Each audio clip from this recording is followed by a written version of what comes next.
બિહારના પટના ખાતે બાળ પોલીસ મથકમાં 11 વર્ષથી હત્યા પ્રયાસ સહિતના ગુનામાં વોન્ટેડ આરોપીને પુણા પોલીસે ઝડપી પાડ્યો હતો। પુણા પોલીસ મથકનો સ્ટાફ નાસ્તા ફરતા આરોપીઓને ઝડપી પાડવાની સાથે પોતાના વિસ્તારમાં કાયદો વ્યવસ્થા જાળવવા પેટ્રોલિંગ કરી રહ્યું હતું। તે સમયે બાતમીના આધારે બિહાર રાજ્યના પટના જિલ્લાના બાળ પોલીસ મથકમાં અલગ અલગ 3 ગેરકાયદે મંડળી રચી હત્યા કરવાના, ગેરકાયદે મંડળી રચી હત્યા પ્રયાસ તથા આર્મ્સ એક્ટના ગુનામાં 11 વર્ષથી નાસ્તા ફરતા આરોપી એવા મુન્નીલાલ કુમાર ગોપાલ યાદવને ઝડપી પાડ્યો હતો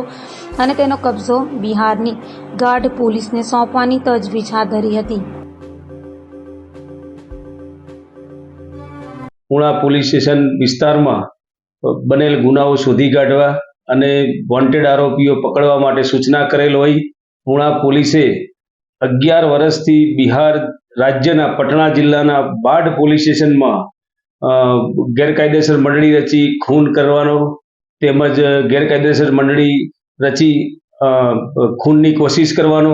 તેમજ આર્મ્સ એક્ટનો એમ 3 ગંભીર પ્રકારના ગુનામાં 11 વર્ષથી વોન્ટેડ આરોપી જે પોતે બિહાર છોડી અને સુરત શહેરમાં છુપાયો હોવાની પુણા પોલીસ સ્ટેશનના ઇન્સ્પેક્ટરશ્રીને તથા સર્વેલન્સ ટીમને બાતમી હકીકત મળતા તેને પકડી પાડેલ છે અને આરોપીઓને પૂછપરછ કરતા તે બિહારના પટના જિલ્લાના બાઢ પોલીસ સ્ટેશનમાં rioting with murder with arms act તેમજ rioting with attempt to murder with arms act અને એક આર્મ્સ એક્ટ એમ 3 પ્રકારના ગુનામાં છેલ્લા 11 વર્ષથી વોન્ટેડ હતો। બિહાર રાજ્ય પોલીસને આરોપી બાબતે જાણ કરવામાં આવે છે અને બિહાર પોલીસ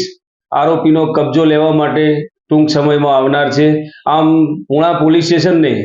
માનનીય પોલીસ કમિશનરશ્રીના માર્ગદર્શન હેઠળ 11 વર્ષથી નાસ્તા ફરતા આરોપીને પકડવામાં સફળતા સાંપડેલ છે।